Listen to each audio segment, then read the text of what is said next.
If your Amazon ads are running but you are getting sales, you are not generating any profit, the problem is not in your product, the problem is in your PPC strategy.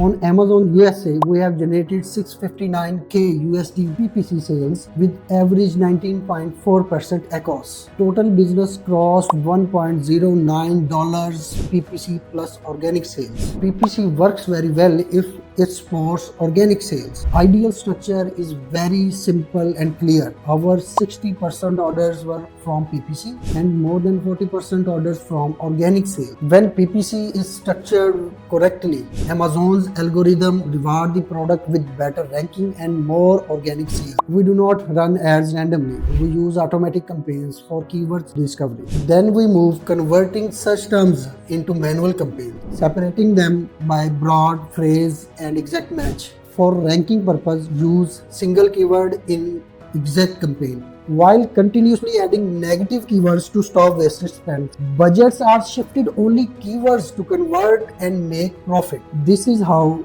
we control ACOS, scale sales, and build long-term organic growth. If you want your ads become a profit engine instead of a cost, you can use these strategies which I told you right now.